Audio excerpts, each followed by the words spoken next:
Personne ne sait qui tu es. Tu as du mal à transformer une impression en un client. Tu n'as pas une offre pour tous les segments de ton audience. Tu as réussi à avoir une audience, mais tu n'arrives pas à vendre à tout le monde.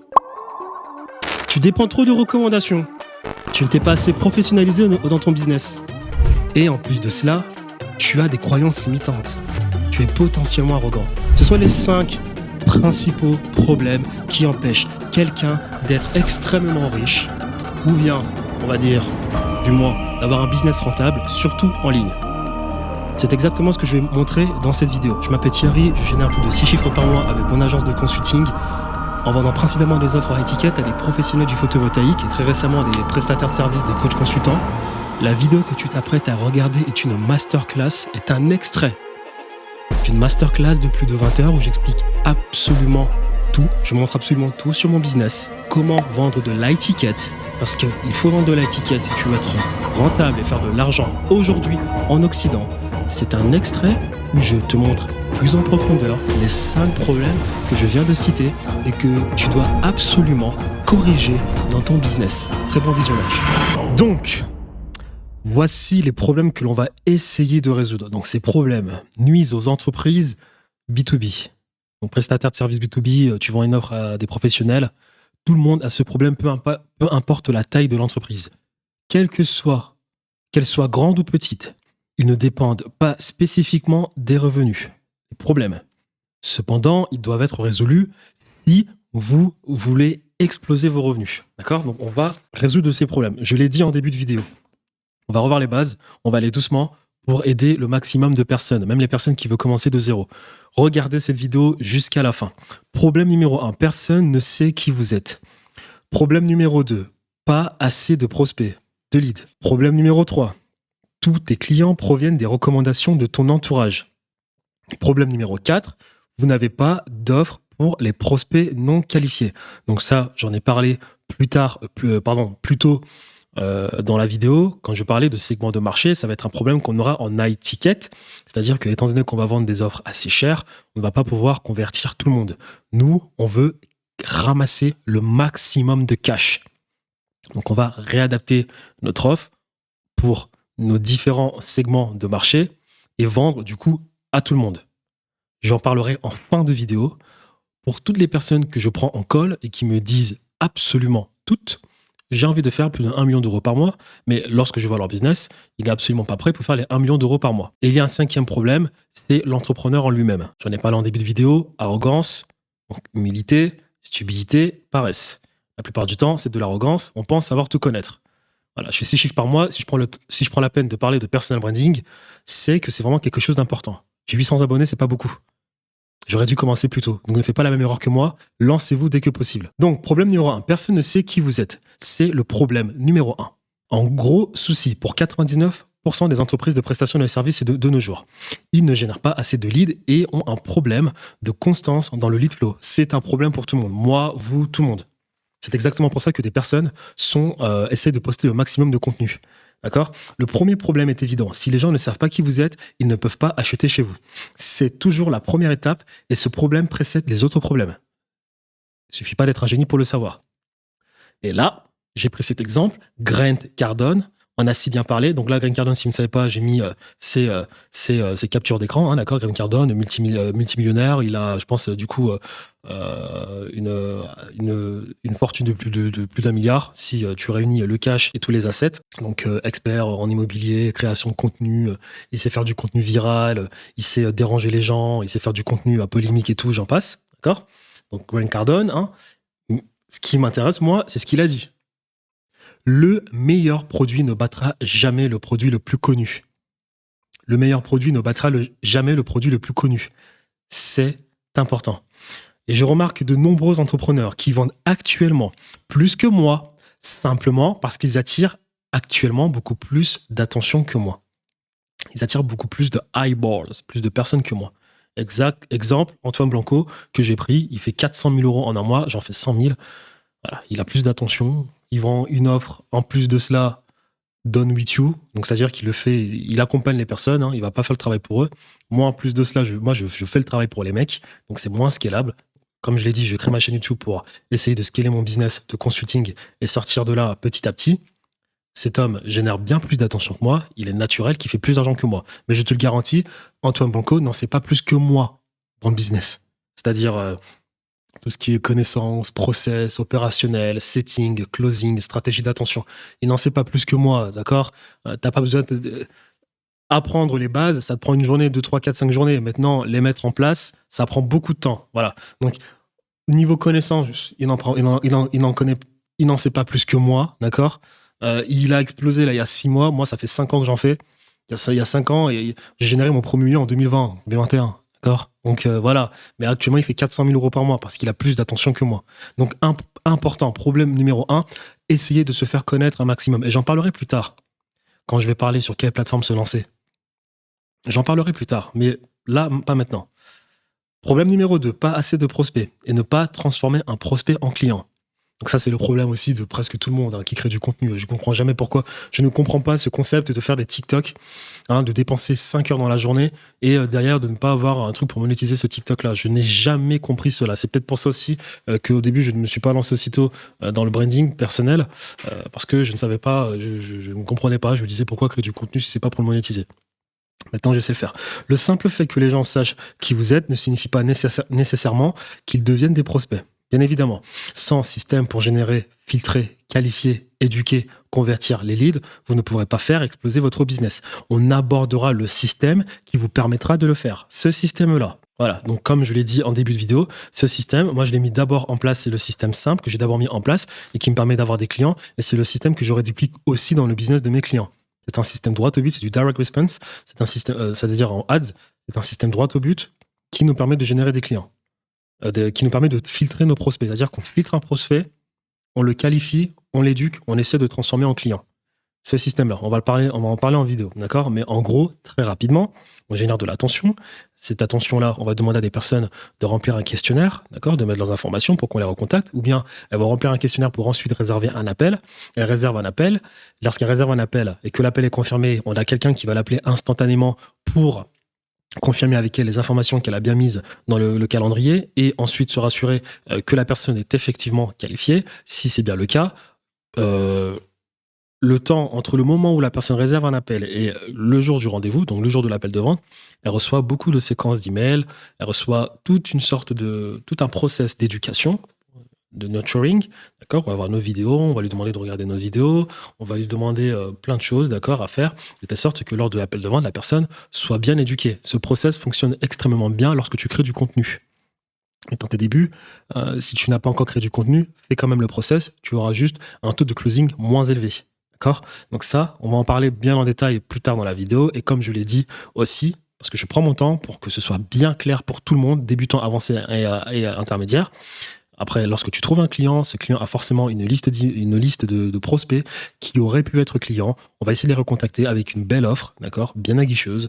Et on remet en place le système SI pour les clients là, d'accord. Et après, on a une dernière offre, ça aussi que je vais bien montrer tout à l'heure avec des screens et j'en passe. Ça va être l'affiliation pour les clients, pour nos clients. On va les encourager à nous ramener d'autres clients. On va utiliser de la publicité, on ne va pas faire du bouche à oreille, d'accord. Et rencontre des problèmes pour convertir du trafic froid en client. Donc ça, c'est le deuxième problème. Donc, quand quelqu'un vous recommande, c'est souvent facile de convaincre ses éventuels prospects et qu'ils deviennent clients. Après tout, ils sont prêts à acheter maintenant, sinon on ne vous les aurait pas recommandés. Et une grande partie de la confiance qu'ils ont en la personne qui les a recommandés se transfère à vous. Mais on ne peut pas compter uniquement là-dessus pour bâtir une entreprise solide et précieuse. Ça peut marcher quand vous démarrez et que vous visez zéro. Oh là là, franchement, cette intelligence artificielle, elle a fait n'importe quoi. Lorsque vous souhaitez passer de 0 à 50 000 euros par mois, mais ça ne vous amènera pas à $1 million par mois et plus. Il faut que vous trouviez un moyen de générer des leads, les filtrer, les qualifier, les éduquer pour les convertir. Le problème, c'est qu'en plus de générer des leads, 99% des entreprises B2B n'ont aucun moyen de les nurture, c'est-à-dire les éduquer, d'accord, de les maturer, d'accord, tout au long du processus, une fois qu'ils sont générés. Le lead peut avoir rempli un formulaire, souscrit à une newsletter, s'abonner à votre chaîne YouTube ou aimer votre publication, mais ne va jamais beaucoup plus loin que ça. Et là, dans cette partie-là, on parlera de setting.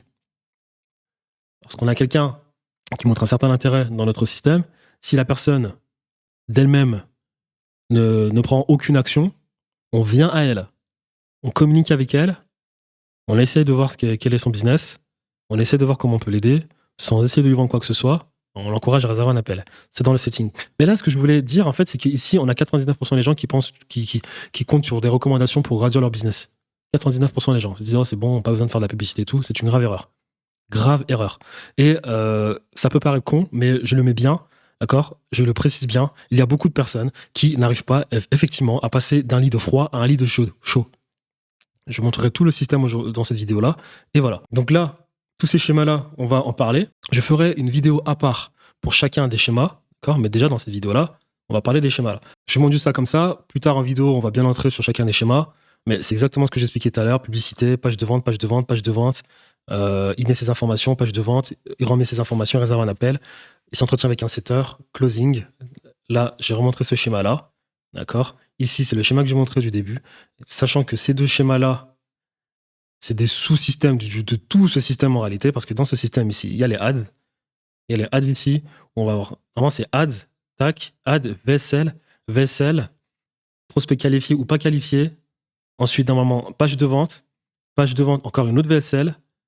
On l'éduque, appel de vente, offre high ticket. D'accord ? Et donc, ça, c'est un sous-système de tout ce grand système-là, où j'ai absolument tout mis. Mais après, tu as l'organique, tu as les partenariats et tu as à travers la prospection. Donc voilà, plus on avancera dans la vidéo et plus cela vous paraîtra clair. Et je ferai une vidéo bien dédiée pour chacun des schémas. Ça, c'est la séquence de nurturing qu'on utilise. Je vais aussi le montrer. Ce n'est pas de la théorie. Je vais vous montrer les statistiques dans la vidéo pour montrer à quel point ça fonctionne de notre CRM, le pourcentage d'ouverture de chacun de nos mails. Et je vous donnerai ce fichier, d'accord ? Comme je vous l'ai dit en début de vidéo, tout ce fichier-là, en description dans la vidéo, avec tous ces schémas-là, vous aurez juste à copier-coller les textes. Et basta. Seuls les leads chauds prendront rendez-vous avec vous. Donc, je réexpliquerai le concept de lead pour en tout cas les débutants. Lead froid, c'est quelqu'un qui a vu ta publicité ou bien qui t'a vu sur une vidéo. En tout cas, voilà, tu t'as attiré son attention, bam, c'est un lead froid. Bon, elle regarde comme ça, ok, lead chaud, là, elle commence à entrer dans ton système, elle commence à consommer ton contenu, tu commences à l'apprivoiser, elle commence à te découvrir, elle commence à te comprendre, ça devient un lead petit à petit chaud. Lorsque le lead devient chaud, il passe en qualifié. Donc c'est froid, chaud, qualifié, client. Qualifié, c'est quand on s'est entretenu avec lui et qu'on a confirmé qu'il était qualifié pour notre offre. Lorsqu'il est qualifié, on essaie de le transformer en client. Tout ça, je vais le montrer en process. Donc, seuls les leads chauds prendront rendez-vous avec vous et seuls les leads chauds se convertiront en clients. Vous ne pouvez pas vendre un service high ticket à quelqu'un qui est froid. Ça ne fonctionne tout simplement pas comme ça.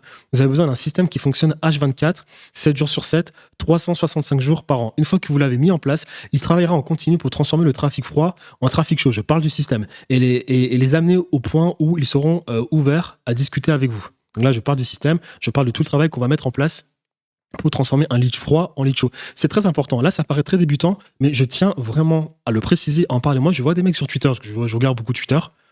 J'en parlerai plus tard de mon avis sur Twitter. Je vois beaucoup de mecs sur Twitter qui sont là et qui créent du contenu et qui envoient directement une personne en call. Entretien avec moi lors d'un call. Ok, super. Donc, ça paraît bête comme ça. Je reprends les bases, mais c'est super important parce qu'il y a des personnes qui sautent ces bases-là. Et dans sa vidéo, j'ai mis en place une sorte de process où on repart bien de zéro pour ne manquer aucune base, surtout le système que l'on met en place, que l'on va mettre en place. La troisième problème, avoir une offre irrésistible et unique, avec un bon modèle de tarification. Et vous n'avez pas... Ah d'accord, donc le problème c'est avoir une bonne offre, une offre irrésistible et unique, avec un bon modèle de tarification. Donc là, je vais l'expliquer en début de vidéo. Moi, je me suis entretenu avec des personnes en closing qui n'avaient pas du tout le bon modèle de tarification et qui attendaient chaque fin de mois que leurs clients, renouvellent le service. C'est le pire moyen pour scaler son business.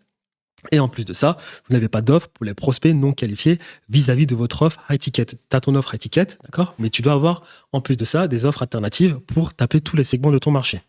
Donc le problème 3, ils n'ont pas assez d'offres, services pour l'ensemble de leur audience dont ils réussissent à capter l'attention et laissent donc à l'abandon 97% de leur audience. lead. Je parle de ça, moi-même, je n'ai pas encore mis en place toutes ces offres. On est d'accord? Donc moi aussi, je laisse de l'argent sur la table. Ça prend du temps, j'essaie de le construire tous les jours. Je dois délivrer pour mes clients, je dois créer du contenu, je dois créer toutes ces offres, ça prend du temps. Mais il faut le faire. Si vous faites du étiquette, faites-le. 99% des entreprises de prestataires de services n'ont qu'une seule offre, leur service principal. C'est une grave erreur. Surtout quand on a une personal brand et que l'on sait que 97% de notre audience est composée de débutants. Moi, j'ai pu le voir en appel. J'ai pris des appels avec des personnes qui n'ont pas forcément encore, pour l'instant, les moyens de prendre mon service à 15 000 euros, ou bien 10 000 euros. Surtout quand on a une personal brand, je l'ai dit. Il faut concevoir un produit pour l'ensemble de son audience. 97% des prospects que vous générez à partir de vos publicités, de votre contenu organique, seront non qualifiés pour votre service high ticket. Il n'y a rien que vous puissiez faire pour changer cela. Mais si vous n'avez rien à leur offrir, vous gaspillerez 97% de vos prospects et vous jetterez un tas d'argent en l'air. Je n'ai moi-même pas encore mis en place une offre pour ces personnes non qualifiées pour mon offre à étiquette qui ne cessent de me contacter, mais je suis en train de travailler dessus. Ce sera fait d'ici fin juin, juillet. Voilà, je viens de le dire. Vous pouvez générer le maximum de leads, mais si votre offre n'est pas bonne, même si vous avez les meilleures compétences en setting closing, cela bloquera. Donc quand je dis bonne, je parle surtout de adapter au segment de marché avec qui vous allez vous entretenir en appel. Il faut une offre pour chacun des segments de votre marché.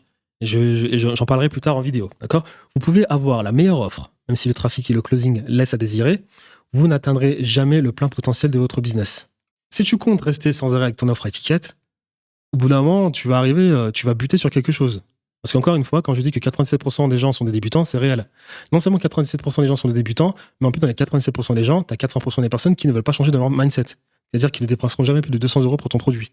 Tu as 17% des personnes qui voudront peut-être le faire, mais qui n'ont peut-être pas les moyens de le faire maintenant. Et tu as 3% des gens qui cherchent des solutions actives. Là, maintenant, ces 3% là, tu dois essayer de les convertir pour, du coup, qu'ils deviennent clients et qu'ils achètent tes services à étiquette. Donc là, dans le texte, ce qu'on essaye de dire, c'est que derrière, il va falloir avoir un peu de recul pour comprendre que l'étiquette, c'est bien, mais il faut aussi bien l'adapter en fonction de tes services. Si tu es un prestataire, un professionnel qui vend tes services en ligne, surtout si tu vends tes services en ligne sous forme de programme ou de formation. Pour le Done for You, j'en parlerai plus tard, il est important de travailler avec des gens qui ont beaucoup d'argent parce que faire des choses pour quelqu'un, c'est très risqué. Si la personne n'a pas un bon mindset, elle peut t'accuser de « Oh, c'est bon, c'est ta faute, c'est ta faute ». Donc, faire attention à ce niveau-là. J'en parlerai plus tard en vidéo, mais c'est exactement ce que je voulais dire. Et là, j'ai fait un schéma qui l'explique très bien. 99% des entrepreneurs ne targetent pas ces leads, segments de marché. Là, tout ça, 99% des entrepreneurs ne le font pas. Et quand je dis 99%, des entrepreneurs, ça a l'air exceptionnel, mais ça a l'air genre abusé, mais c'est réel. Hein. Peut-être que vous voyez Apple le faire ou Microsoft le faire, mais ces entreprises-là, c'est 0,00000000001%. D'accord ? 99%, faites 1% de toutes les entreprises en Occident, juste en Occident, ça fait des millions d'entreprises. Là, la vidéo que je suis en train de faire et les informations que je suis en train de vous donner, 99% des gens ne sont pas au courant de cela. J'espère que vous le saviez. Vous le savez, pardon. Donc, personne qui recherche activement des solutions, comme on l'a dit, c'est 3%. C'est dans ces 3%-là que vous allez bien vendre vos offres à étiquette, mais ça, vous ne pouvez pas les laisser. Moi, je suis à étiquette en Done for You à 15 000 euros, ok. Là, je suis en train de créer Solvani, mon agence, et vendre des programmes de MeToo, c'est-à-dire avec les gens. Je vends un écosystème, des programmes d'accompagnement où on fait les choses ensemble. Je ne vais pas forcément faire les choses avec elle, pour elle, mais ensemble, pour que moi, je puisse bien scaler. Et aussi, d'ailleurs, pour qu'elle puisse avoir les bons automatismes de par elle-même. Elles sont ici, ces personnes. On ne peut pas les laisser. Donc, bien réadapter son offre. Et 99% des gens laissent à l'abandon toutes ces personnes qui pourraient cependant acheter quelque chose provenant de leur service. Et moi, je l'ai eu en call, parce que j'ai pas encore tout les offres que j'aimerais mettre en place. Mais en call, j'ai des personnes qui m'ont dit « Ouais, Thierry, j'aimerais bien ça, mais malheureusement, je l'ai pas encore. » D'accord ? Là, je viens de créer mon school. Je viens de créer un school à 97 euros par mois. J'ai des offres de consulting et j'ai mon service Done for You principal. Bien monétiser tous les segments de son marché. Ce que vous devez garder à l'esprit, peu importe où vous vivez et ce que vous vendez, peu importe si vos prix sont élevés ou non, environ 80% de vos prospects seront des personnes ayant des difficultés financières et une mentalité de pauvre. On parle de mindset, d'accord ? On ne pointe pas du tout, on parle de mindset. Personnes qui ne veulent pas évoluer dans leur tête. Ils n'achèteront jamais quelque chose de plus de 200 euros. J'aurais beau faire des millions de vidéos, j'aurais beau faire des vidéos de 10 heures, 20 heures, 15 heures, des vidéos de 2 minutes, 3 minutes, 17 minutes, j'aurais beau faire 15 000 VSL. Il y aura des personnes dans leur tête complètement butées, parce que c'est ainsi, qui ne dépenseront jamais plus de 200 € sur un entrepreneur. C'est comme ça, il faut l'accepter. On l'accepte. Qu'est-ce qu'on fait? On s'adapte à leur mindset et on met en place des offres à moins de 200 €, des produits à moins de 200 € qu'on va essayer de leur vendre. Pour ne rien laisser sur la table. On ne va pas créer toute cette audience sur YouTube pour ne vendre qu'à 3%. Ça n'a pas de sens. On est là pour ramasser le maximum de cash. D'accord? Donc, il n'y a rien que vous puissiez faire. Nous n'avons pas à nous énerver à ce sujet ou à nous plaindre que c'est injuste. C'est simplement un fait. Si 80% des gens ne vont jamais acheter chez vous, cela signifie que seuls 20% des prospects sont des potentiels clients. Maintenant, tous ces leads ne seront pas nécessairement désireux de nos services. Maintenant, bien évidemment. En fait, seulement environ 3% de n'importe quel marché cible cherche activement une solution maintenant. Cela exclut 17% des 20% restants et vous laisse seulement avec 3%. Pensez-y. C'est ce que j'ai dit tout à l'heure. Si vous générez 100 prospects, ce qui est bien plus que ce que la moyenne des entreprises génère en un seul mois, encore une fois, faut pas croire, mais très peu de personnes qui génèrent autant de prospects. Déjà 100 prospects, c'est déjà énorme, c'est déjà 1% de la population en Occident pour ce qui est des business. Et en plus de ça, je pense que 99,95% des gens comptent sur des recommandations. Voilà. Parce qu'on voit des gens, on voit sur Internet des entrepreneurs qui font de l'argent, on pense que c'est accessible, que tout le monde le fait. Non, c'est faux. C'est faux. Instagram a biaisé la perception des gens, parce qu'on voit le lifestyle des riches sur Instagram, on pense que tout le monde est riche. C'est faux. Très rare. D'accord? Donc, alors seulement sur 100 leads générés, seulement 3 d'entre eux seront peut-être potentiellement et même éventuellement ouverts à acheter le service que vous proposez. Ça ne veut pas dire 3 clients. Ça veut dire 3 personnes que vous pouvez potentiellement convaincre maintenant pour vendre bien. Donc du coup, pour qu'elles achètent votre service high ticket. Cela ne signifie pas qu'ils envisagent d'acheter chez vous. Cela ne signifie pas qu'ils sont prêts à prendre rendez-vous. Il y a juste 3 personnes qui pourraient éventuellement acheter vos services. Et donc là, j'ai fait un schéma où il y a Mercedes et toutes les plus grosses entreprises du monde le font. Elles ont peut-être d'abord un produit principal, mais elles ont conscience qu'il y a encore beaucoup d'argent à ramasser sur la table et du coup, qu'est-ce qu'elles font? Elles créent des produits pour chaque segment de leur marché. Tu as des modèles à classe S pour les riches, la classe A, entrée de gamme, la classe B pour les professionnels, la classe C, la classe E pour les mecs qui font de l'argent mais qui ne sont pas multimillionnaires, tu as la classe G. Hein, c'est exactement le mindset que tu dois avoir. D'accord? Donc, pour la même raison qu'un fabricant automobile vend des voitures à différents prix, pour s'adapter à différents niveaux du marché, vous devez avoir différents produits qui peuvent être vendus à différents niveaux de votre marché cible. 99% des entreprises B2B ne le font pas. Une fois que vous le faites, vous doublerez, triplez, multiplierez par 5, 10, voire 50 vos revenus sans effort supplémentaire. Voilà, donc là, je l'ai bien dit. Donc, 4e problème, tous tes clients ou la plupart proviennent des recommandations de ton entourage. Voilà, dit comme ça, je le répète. Je l'ai dit en début de vidéo. Regardez absolument la vidéo de A à Z. Et ne soyez pas arrogants. C'est des basiques que l'on pense acquis. Alors que si vous regardez vraiment bien votre business, vous allez vous rendre compte que vous dépendez un peu trop des recommandations. Et après, c'est peut-être, je peux comprendre, on est souvent dans l'opérationnel, du coup, on a un client qui vient de la part de notre client, mais vous devez vous professionnaliser un maximum, vous devez mettre en place des systèmes qui vous permettent de générer des leads froids. Les meilleurs business du monde ne comptent pas sur les recommandations. Les recommandations, oui, c'est une source de revenus, mais vous devez avoir tous les systèmes mis en place pour générer le maximum de cash. Donc, obtenir des recommandations est une bonne chose, car cela signifie que vous faites du bon travail, mais s'en remettre uniquement aux recommandations ne l'est pas. Nous ne voulons pas être à la merci de quelqu'un d'autre. La plupart des entreprises ne génèrent pas de leads et comptent trop sur les recommandations et les clients réguliers qui reviennent. Il n'y a rien de mal à cela, mais vous n'avez pas le contrôle dessus, c'est imprévisible. On est d'accord, dépendre des recommandations, c'est imprévisible. Vous voulez vraiment risquer votre avenir sur quelque chose que vous ne contrôlez pas? Voilà. Donc, ça, c'est le 4e problème que rencontrent les entreprises B2B. Surtout les professions libérales. Alors là, eux, je t'en parle pas. C'est catastrophique. Donc, le 5e problème, j'en ai parlé, c'est l'entrepreneur lui-même. Il y a un 5e problème à prendre en considération. C'est le mindset de l'entrepreneur. Prise en charge des responsabilités. Éthique du travail. focus, responsabilité, remise en question. Je vais en parler plus tard sur les professions libérales, d'accord, que je vois dans mon quotidien, autour de moi, sur Internet, qui disent que ça ne fonctionne pas, alors qu'elles ont tout simplement pas assez cherché. Quand on voit des Américains qui ont les mêmes professions libérales que ces personnes et qui font des millions d'euros par mois, comme je l'ai dit au début, en étiquette, en personal branding, qui ne sont pas les meilleures professions libérales de tous les temps, mais qui font des millions d'euros par mois. Je prendrai l'exemple de Jordan Peterson, qui est un psychologue ultra connu aux États-Unis, qui a explosé grâce du coup au contenu Red Bull, qui a explosé sur les 3 dernières années. C'est peut-être pas le meilleur psychologue de tous les temps, mais c'est celui qui fait le plus d'argent. Personal branding. Et pendant ce temps, on a des personnes qui, elles, qu'est-ce qu'elles font? Et voilà, elles font des cartes de visite, elles vont networker dans des kermesses, elles vont voir leur médecin, des trucs comme ça. Toujours se remettre en question. Je vais bien en parler plus tard en vidéo. C'est le mindset de l'entrepreneur, prise en charge des responsabilités, éthique du travail, focus responsabilité. À chaque palier atteint pour arriver au prochain, il y a ce jeu de briser de nouvelles croyances limitantes. Le plus grand ennemi d'un empire, c'est bien lui-même et personne d'autre. J'ai mis des images qui comptent. Là, les États-Unis, ils sont en pleine chute. C'est pas à cause de la Chine, c'est pas à cause de l'Allemagne, c'est pas à cause de la France, c'est à cause des États-Unis. L'Empire romain, l'Empire grec, l'Empire ottoman, tous ces empires, l'Empire français, l'Empire anglais, tous ces empires britanniques, tous ces empires ont été détruits, pas à cause du concurrent, mais bien à cause d'eux-mêmes.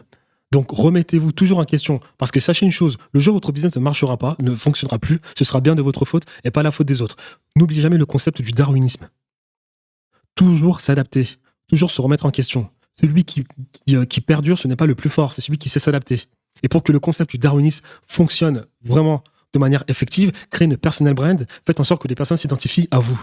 Pour que demain, les entrepreneurs qui viennent avec de nouvelles méthodes, les entrepreneurs qui sont bien meilleurs, ou bien les entrepreneurs, ou bien le public qui va être très excité par de nouvelles tendances comme le Web3, ne déconcentre pas les personnes qui vous kiffent et qui regardent et qui adorent ce que vous faites. Et là, j'écris quelque chose d'autre. Ce n'est pas parce que tu as travaillé 20 ans dans un domaine que tu penses tout savoir. J'ai rencontré ce problème dans ma niche. Des gens qui me disaient qu'ils étaient dans le domaine depuis 15 ans, les professionnels du photovoltaïque. C'était une catastrophe en closing. Ouh là là. Et qu'on n'avait rien à leur apprendre, qu'ils savaient tout. Mais lorsque nous leur posions la question, pourquoi n'avez-vous toujours pas atteint votre situation désirée, ces professionnels trouvaient des excuses de mauvaise foi. C'est exactement ça. Ils ont 40 ans, ils sont pas encore multimillionnaires, ils ont fait 20 ans dans le photovoltaïque ou bien dans l'énergie solaire. Je leur dis quoi faire? Parce que le problème des mecs du photovoltaïque que moi j'ai rencontré avec ces personnes-là, c'est que il faut savoir que les mecs du photovoltaïque, c'est des mecs qui font beaucoup d'argent. Moi, j'ai eu un problème au début dans le segment de marché. J'ai d'abord mal targeté mon marché. Je pensais, voilà, je parlais à des mecs qui faisaient 10-15 000 euros et je me suis vite rendu compte qu'en fait, il fallait parler à des mecs qui faisaient plus d'argent. On n'avait pas idée à quel point le marché du solaire est très développé pour ce qui est des stratégies d'acquisition. D'accord. Les settings, closing, tout ça, les commerciaux, ils connaissent tout ça. Hein. Ils connaissent tout ça. Par contre, pour ce qui est d'avoir des business bien lourds, leurs business sont très lourds. Moi, je parle avec des professionnels, j'ai des clients qui ont des centres d'appel. Des centres d'appel, c'est super lourd, tu vois. Ils ont des agents, ils font du setting, ils ont déjà des centres d'appel et ils n'ont aucune présence en ligne. Aucune présence en ligne. Du coup, ils avaient des problèmes de marge. Moi, je leur ai dit, écoutez, les gars, je peux faire ça sur Internet avec les réseaux sociaux, ça va vous coûter moins cher. Laissez-moi vous montrer comment le faire. Je vais prendre quelques setters avec, du coup, avoir une structure moins risquée. Encore le concept d'antifragilité. Et je vais vous montrer que je peux vous apporter des résultats. Au début, les mecs, ils ont vu ça, ils n'étaient pas trop sûrs, tu vois. Donc, qu'est-ce que tu fais quand tu viens avec un concept dont les personnes ne sont pas trop sûres et que tu n'as pas de case study? Tu le fais gratuitement, durant 1 mois. Donc, je l'ai fait durant 1 mois. J'ai eu des résultats assez, voilà. Le 2e mois, ça commence à bien porter ses fruits parce que j'ai du coup corrigé les erreurs que j'ai fait durant le 1er mois.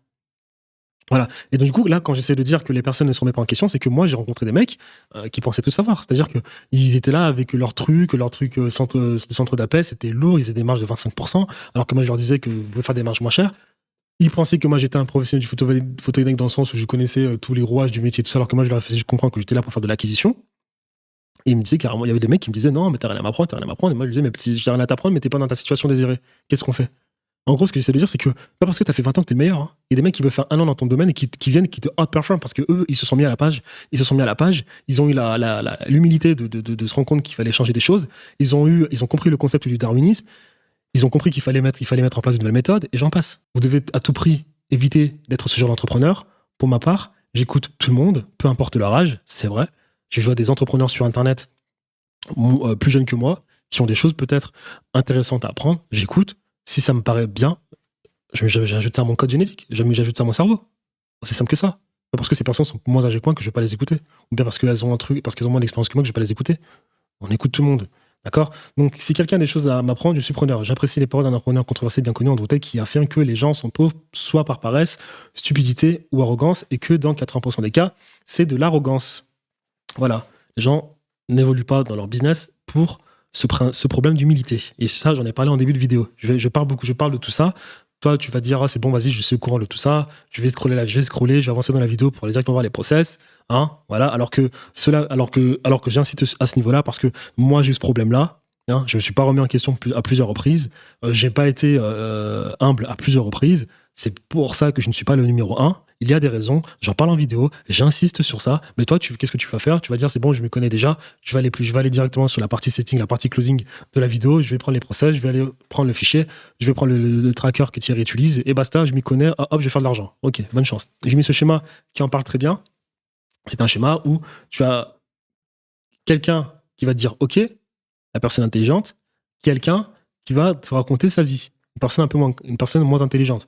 T'as compris? Sasuke est bien plus intelligent que Naruto. Si tu regardes les animés, les mangas, je sais pas, animés, mangas, peu importe, t'as bien compris. Et là, t'as le sage qui va te dire, remets-toi en question. Mais quoi, là, tu ne peux pas simplement te limiter à développer uniquement ta marque personnelle ou faire simplement de la publicité, à compter uniquement sur des recommandations, des partenariats. En tant qu'entrepreneur sérieux, tu dois être polyvalent et faire les 4. T'as le mec humble qui va dire ok, j'écoute, et t'as le mec qui est là, qui va dire non, je ne peux pas gérer les 4, je suis juste une personne, je ne peux pas exceller dans tous les domaines. En même temps, il suffit de choisir une méthode et de se concentrer dessus. Voilà, bonne chance. Je ne sais pas si tu as compris le concept de la réussite. Parce que je vois beaucoup d'entrepreneurs là. J'ai parlé d'Hormozy par exemple. Hormozy dit tu peux commencer d'abord sur un seul canal. Moi, je dis non. Je l'ai parlé en début de vidéo sur l'antifragilité. Ça me tient à cœur. Arrêtez de nourrir la culture du storytelling. Quand vous commencez un business, pensez antifragilité. Vous devez vous dire, comment est-ce que je peux faire en sorte de ne pas me retrouver dans un podcast en train de parler de storytelling et de dire que j'ai tout perdu? Non, c'est pas intéressant. Il y a rien, c'est pas intéressant. Moi, ce que je veux, c'est que année 1, je gagne 10 000. Année 2, je gagne 20 000. Année 3, je gagne 30 000. Année 4, je gagne 50 000. Ça monte. Ça descend pas, ça monte. Il y a du coup des entrepreneurs qui vont te dire comment sur une seule plateforme. Si tu es quelqu'un qui a déjà fait de l'argent, tu sais pertinemment que tu ne peux pas faire ça. L'antifragilité, c'est très important. Je prends un exemple. Tu as entrepreneur 1 qui gagne de l'argent et qui a 1 million d'euros sur son compte en banque. Tu as entrepreneur 2 qui ne gagne pas d'argent et qui a 3 euros sur son compte en banque. Lequel des deux est plus susceptible de se faire bannir son compte bancaire par la banque? Entrepreneur B ou entrepreneur A? Entrepreneur A, on est d'accord. Donc dès le moment où tu sais cela, tu ne peux pas compter sur une seule source de revenus. Dès le moment où tu vois que ton truc marche, tu dois t'attendre à tout moment à ce que ton modèle se fasse bannir. Je sais pas, si demain tu réussis à faire beaucoup de cash avec ta chaîne YouTube, tu dois vite trouver une alternative. Parce que c'est dès le moment où ta chaîne YouTube commence à marcher qu'elle est plus à même de se faire bannir. Donc moi, compter sur une seule source de revenus, compter sur un seul canal, non, tu dois être partout. Facebook, Instagram, TikTok, LinkedIn, partout. Bon, moi déjà, je ne ferai la promotion que sur YouTube, je ne ferai la promotion que de YouTube. Tu ne me verras jamais faire la promotion d'Instagram, Twitter, LinkedIn. Moi, c'est YouTube. YouTube. Je suis désolé, si tu veux vendre des services en ligne pour aider les autres personnes, tu dois avoir un YouTube. J'en parlerai plus tard en vidéo, ne divagons pas sur le sujet. Mais là, ce schéma est important. Anti-fragilité. Anti-fragilité. Antifragilité dans le personal branding, antifragilité dans son système d'acquisition, antifragilité partout. Quand je fais cette vidéo, je n'ai pas peur de dire que j'ai fait des erreurs. Je continue d'apprendre, mais en même temps, j'ai acquis pas mal de connaissances que j'essaie de partager ici dans l'espoir de pouvoir collaborer un jour avec vous, ensemble. Ne soyez pas arrogant. J'espère ne pas être arrogant. Je l'ai été en trouvant des excuses, en essayant de faire à ma manière plusieurs fois, alors que parfois, il suffit simplement de reproduire et d'exécuter sans trop réfléchir. Je vais pas améliorer ma diction parce que là ça va pas. Mais voilà. Humilité, se remettre en question. Ça, je l'ai écrit, c'est sorti de ma tête, je l'ai écrit directement. Ça a été mon erreur, ne faites pas cette erreur. Donc regardez ma vidéo de A à Z. Et là, j'ai écrit, cette vidéo est importante. J'ai aussi visionné une vidéo d'un ami d'Alex Hormozy qui aborde ce sujet et affirme que nous sommes tous arrogants et que nous devons cesser cela. En fait, c'est Hormozy qui voulait se lancer dans l'entrepreneuriat et qui avait beaucoup qui étaient très sceptiques, comme 99% des personnes que j'essaie d'encourager à se lancer sur Internet pour du coup aider d'autres personnes et monétiser leurs compétences en ligne. Comme Hormozy, elles avaient des appréhensions. L'ami d'Hormozy, qu'est-ce qu'il lui a dit? Il lui a dit, écoute, tu arrêtes ça. Les gens n'en ont rien à faire de toi quand tu te lances. Tu auras 0 vue. Tu ne deviendras pas viral au début. D'accord? Arrête de croire que voilà, on va te critiquer et tout. Non, non. Personne va te critiquer, tu vas faire 0 vue. D'accord? Et tu seras mauvais au début. Donc le débat entre qualité et quantité est un débat pour les personnes arrogantes. Parler de qualité dès le départ révèle d'une arrogance sans nom, car la qualité émerge après une répétition sans fin à travers un travail quantitatif. Voilà, donc ça, en fait, c'est déjà de 1, quand tu vas lancer ta vie, quand tu vas créer du contenu, tu ne seras pas très bon. Déjà de 1, les gens n'auront absolument rien à faire de toi, d'accord? Tu feras absolument aucune vue, donc penser que là, on va me catégoriser en tant qu'influenceur, les gens vont me voir, mes amis vont me voir, alors que personne ne va te voir, hein, d'accord? Et ensuite de cela, dire oui, comment est-ce que je peux faire un travail de qualité, je ne sais quoi, tu vas faire aucun travail de qualité, tu seras tellement nul que voilà. La qualité, ça vient avec la quantité, pas l'inverse. Donc, en tant que propriétaire de notre entreprise, nous sommes responsables de trouver des solutions à tous ces problèmes et personne d'autre. Voilà, et là, j'ai insisté sur, comprenez bien que ces problèmes sont universels et n'ont rien à voir avec la taille de l'entreprise. Ils sont complètement indépendants. Voilà. Je ne sais pas si vous savez, mais plus une entreprise est grosse, plus elle devient politisée. Apple, LVMH, j'ai un ami qui travaille chez Dior, c'est de la politique, leur entreprise. Hein. C'est de la grande politique. Donc, toutes les entreprises ont ce problème. Les 5 problèmes qui ont été cités, toutes les entreprises ont ce problème. Attention, générer des prospects, avoir une offre pour tous les segments de marché, toutes les entreprises ont ces problèmes. Il y a plein d'entreprises qui génèrent des chiffres d'affaires conséquents juste grâce aux bouche à oreille et aux recommandations, laissant ainsi beaucoup d'argent sur la table. Il est également important de noter que tout moyen de trouver des clients peut rencontrer des limites lorsqu'il n'est pas accompagné d'autres moyens. Parmi ces moyens, il devrait normalement y avoir une sorte de synergie qui permet à chacun d'entre eux, donc recommandation, organique, publicité, prospection, de dépasser ces limites. Là, j'ai pris un exemple. Par exemple, si vous vous contentez de trouver des clients à travers des recommandations et que vos services sont de qualité, les personnes qui vous recommandent sont généralement du même profil, avatar ou niche. Si on admet que vos services sont bons et que vous commencez à faire de la publicité, vous touchez de nouveaux segments de marché, ces nouveaux clients sont satisfaits et vous recommandent à des personnes similaires à eux-mêmes, ce qui engendre de nouvelles recommandations provenant d'un nouvel avatar client.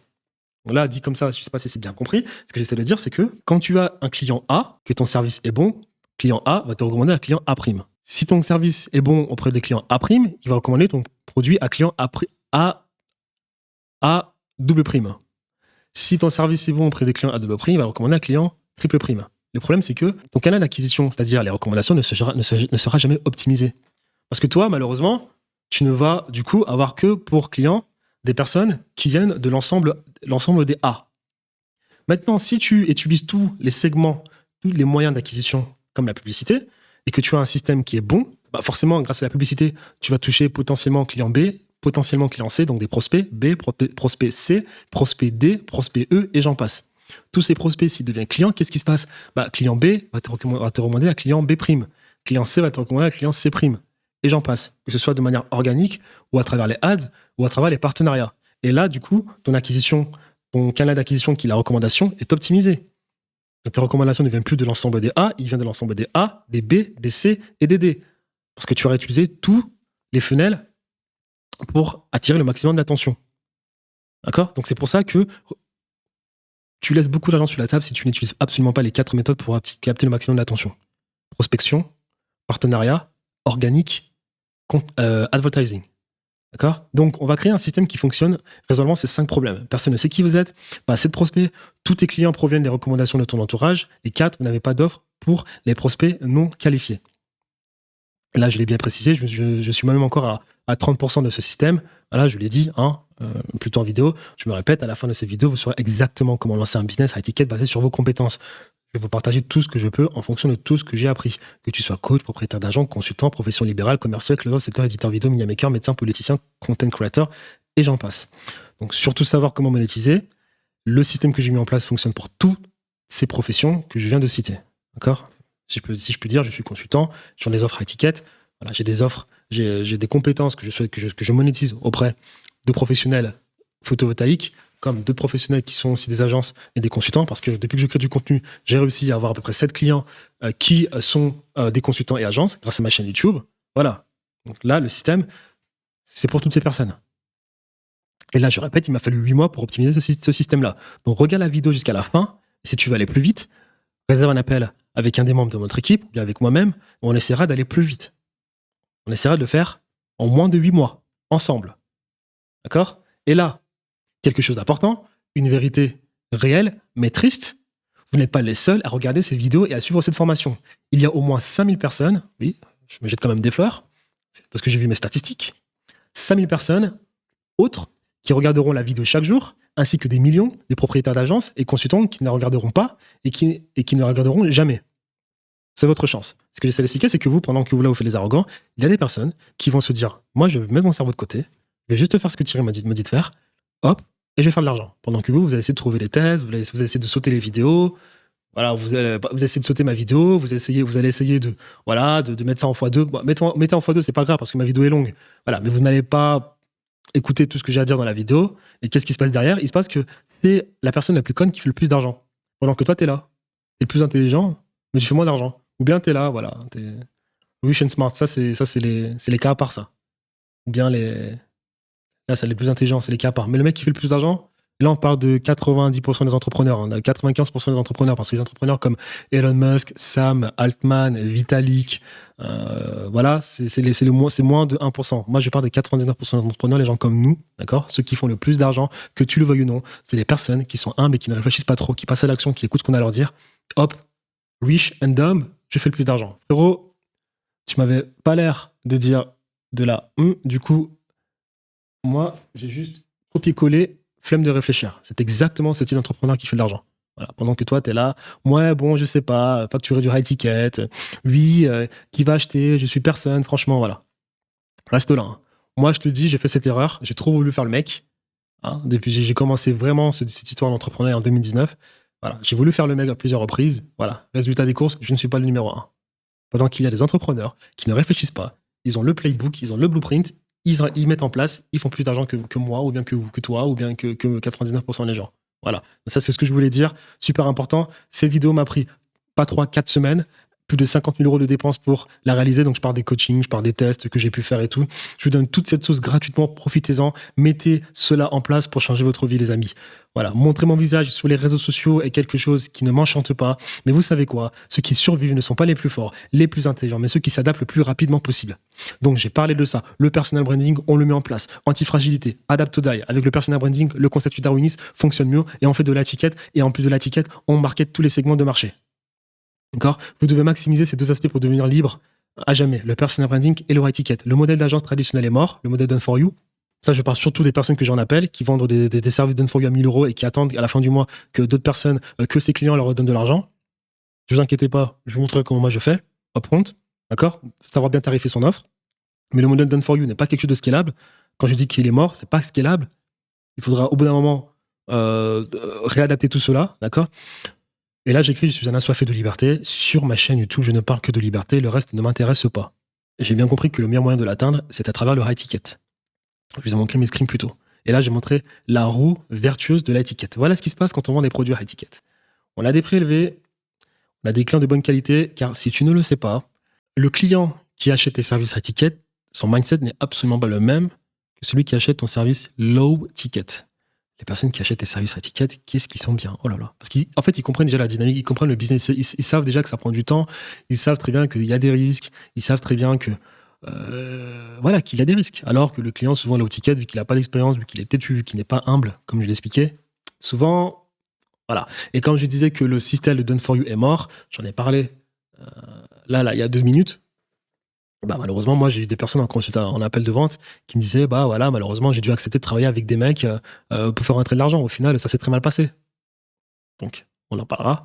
Étiquette, bien tarifier son offre et avoir une offre irrésistible. Donc, prix élevé, des clients de bonne qualité, plus de revenus, des marges, beaucoup de back-end, un meilleur back-end, de l'argent pour le marketing et la vie quotidienne, de meilleurs résultats pour nos clients parce qu'on va embaucher de bons talents. On va embaucher de personnes compétentes qui vont délivrer notre service pendant que nous, on sort petit à petit de notre business. Alors que les personnes qui ont des prix bas, qu'est-ce qui se passe? On va tirer les fauchés, qui ont un mauvais mindset. En plus de ça, on ne sera pas en capacité de payer des bons talents. On va embaucher des personnes qui ne sont pas très bonnes. Et qu'est-ce qui se passe derrière? Le service ne va pas être très délivré. On va perdre des clients et on va sans arrêt chercher de nouveaux clients. C'est quelque chose à ne jamais faire. D'accord? Jamais faire. On passe. Voilà, et là, encore quelque chose dont j'ai parlé il y a 1 minute, Les gens qui font le plus d'argent sont les personnes qui ne réfléchissent pas trop, qui passent directement à l'action. Le monde appartient à ceux qui agissent. Que choisisseriez-vous? Que choisirez-vous? Oh là là, je suis fatigué. Que choisissez-vous? Agir et faire ce travail considérable ou laisser le monde avancer sans vous? J'ai mis cette vidéo d'une meuf qui fait 7 000 € par jour en faisant des trucs complètement stupides sur TikTok. Elle fait 7 000 € par jour. That was good coconut fire. Elle fait 7 000 € Yes, par yes, jour. yes, gang, gang. Yeah, strong woman. Yeah, strong woman. Travis, money gun. I got your name. Wow, a lot of gifts for you. Ooh, hee haw, yes. You got me feel like a cowgirl. Let me ready your tongue. Ooh, ooh, ooh. Oh, thank you, baby. This is so cute. That was good. Eliminate. Gang, gang. Voilà, ça suffit. 99% des gens vont dire, voilà, le monde part en couille. Moi, je vais te dire ceci. Le monde ne part absolument pas en couille. Le monde est bien fait. C'est juste toi qui n'as absolument pas compris la dynamique des choses. Comme je t'ai dit plus tôt en vidéo, il faut arrêter d'être le plus compétitif. Il faut faire en sorte que des personnes s'identifient à toi pour que toi, tu puisses monétiser un maximum. Cette personne-là n'a pas l'air très intelligente, mais il y a des personnes qui ne sont pas très intelligentes qui s'identifient à elle. Et elle fait de l'argent. Elle est antifragile. Donc ces 200 000 €, c'est juste toi qui n'as pas compris la dynamique des choses. Le monde de la compétence est terminé. Même si le monde de la compétence n'est pas terminé, je te déconseille d'être aussi exposé à ce monde de la compétence. Créer de l'antifragilité avec une personal brand. C'est ce que cette personne fait. Des personnes comme elle s'identifient à elle, lui donnent de l'attention et lui donnent du cash. Elle fait 200 000 € par mois. Voilà. J'en ai parlé en début de vidéo, personal branding. Et là, j'ai mis quoi? J'ai mis autre chose. Ce sont des choses qui me tiennent à cœur.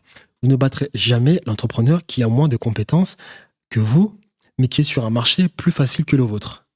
Donc ça, j'en ai parlé plus tard en vidéo. Pour les personnes qui veulent encore faire du dropshipping alors qu'on a déjà dépassé cela, faites encore du dropshipping, d'accord? Pendant qu'il y a des trucs un peu plus lucratifs, où tu as besoin de moins d'énergie, des marchés un peu plus immatures, où tu peux faire plus d'argent, vous ne dépasserez jamais l'entrepreneur qui est sur ce marché-là, même si vous avez plus de compétences que lui. J'en ai payé les frais durant 5 ans en dropshipping, puis dans ce business model où j'ai commencé dans le dur avec des professionnels du secteur solaire qui sont durs à convaincre. Ce que j'essaie de dire, c'est que moi, j'ai voulu directement taper dans le dur avec des mecs du photovoltaïque. Certes, ils faisaient plus d'argent, mais ces personnes, c'est plus difficile à travailler avec elles. Alors que je vois des mecs, que j'ai vu des mecs qui, eux, étaient sur un marché bien plus facile que moi, en ligne, en train de vendre à des, je sais pas moi, des agences de mecs entre 20 et 25 ans, qui aient autant d'argent que moi, voire même peut-être plus d'argent que moi. Ça, il faut toujours le tenir en compte. Quand vous lancez un business, dites-vous toujours, est-ce que je suis sur un marché un peu trop mature ou bien pas trop mature? Si tu es sur un marché un peu trop mature, posez-vous la question. Voilà. Moi, je sais pas si j'aurais fait le photovoltaïque dès le début. Je me suis dit que ça allait passer crème. Je me suis rendu compte au final que c'était un peu plus difficile que ça. Il m'a fallu 1 mois et demi pour m'adapter. Bon, Dieu merci, ça s'est bien passé. Est-ce que c'est peut-être parce que j'avais de l'expérience avant dans le business? Peut-être, je sais pas. J'ai dû faire beaucoup de gratuité dans les débuts. Faut le penser. Pendant que moi, j'ai vu des entrepreneurs qui étaient sur des marchés plus faciles, qui vendaient à des agences, qui leur disaient, voilà, je vais te montrer comment tu peux scaler ton business à étiquette en ligne, d'accord, à des mecs de 21 ans, 22, 23 ans, et qui, eux, faisaient de l'argent dès les premiers jours. Ça, il faut le penser. Bon, en soi, je ne regrette pas parce que j'ai pu acquérir de l'expérience. Ça me permet d'ailleurs de faire des vidéos pour essayer de t'expliquer comment avoir un bon système, un système bien rodé. Donc en soi, c'est pas si grave que ça. Et en plus, ces mecs du photovoltaïque, alors oui, parce qu'ils font plus de 20 installations par mois, donc ils s'y connaissent bien dans le business. Parce que moi, quand je suis arrivé, que je leur expliquais setting et closing, ils m'ont dit, c'est bon, garçon, on connaît déjà tous ces conneries, tu vois. Qu'est-ce que tu vas m'apporter? Comment est-ce que tu peux m'aider à moi augmenter mes marges? C'est ce qu'ils voulaient. Bon, ça s'est bien passé, mais ça a été dur. Parce que je me suis vite rendu compte que le photovoltaïque, niveau acquisition client, marketing, ils s'y connaissaient très bien, tu vois. En réseaux sociaux, ils s'y connaissent absolument pas, ils sont tous nuls. Mais hors des réseaux sociaux, pour ce qui est du outreach, pour ce qui est de faire de la pub à la télévision, ils s'y connaissaient bien. Donc ça, il faut le prendre en considération.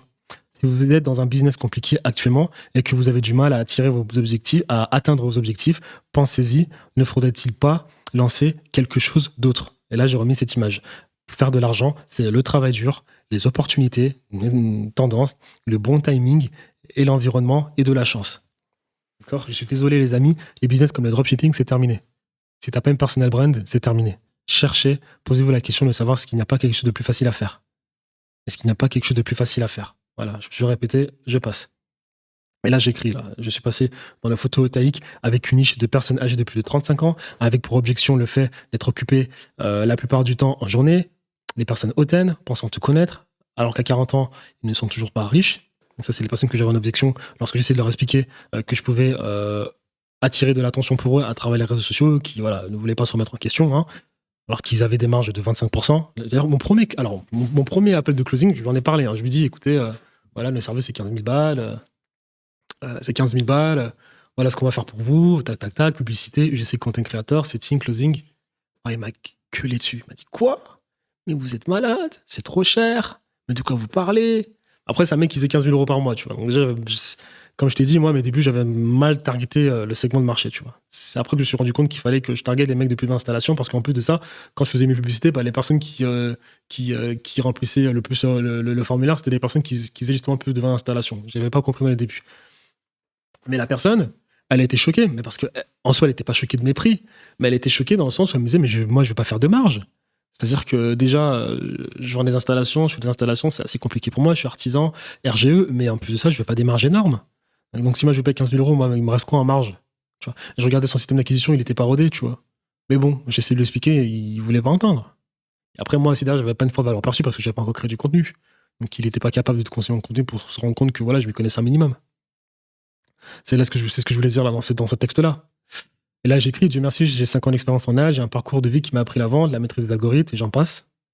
En fait, c'est ce qui m'a permis, moi, en tout cas, de m'adapter. Voilà. Et là, il y a quelque chose qui me tient à cœur, que j'ai écrit, je rencontre tellement de gens qui ont des compétences, mais hésitent à se montrer. Puis se plaignent de la difficulté de leur situation. Malgré un revenu mensuel de 5 à 10 000 euros, je les vois courir partout, toute la journée, jour après jour, et je leur dis pourquoi ne pas commencer sur Internet, mais ils craignent d'être perçus comme des influenceurs ou simplement parce qu'ils n'ont pas envie d'entreprendre de nouvelles choses. C'est une arrogance incroyable, penser qu'on peut se lancer et tout faire exploser. Et là, j'ai pris une capture d'écran d'une personne qui m'est extrêmement proche et qui ne veut pas le faire. Cette personne a 20 ans de compétences dans les veines, elle passe son temps à vivre des recommandations. Elle court sans arrêt pour essayer d'avoir de nouveaux clients.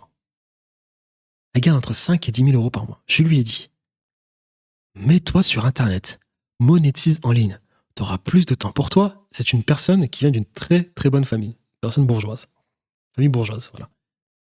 Je peux comprendre qu'à travers son éducation, se mettre sur Internet, ça peut être wow. Mais je lui dis, parce que je la vois, la personne courir sans arrêt, voilà, tac, signer des contrats à la dernière minute, ok, je gagne 10 000 euros par mois, mais bon, j'ai pas de vie pour moi, je cours sans arrêt, tac, tac, tac. Je lui dis, mais mets-toi en ligne.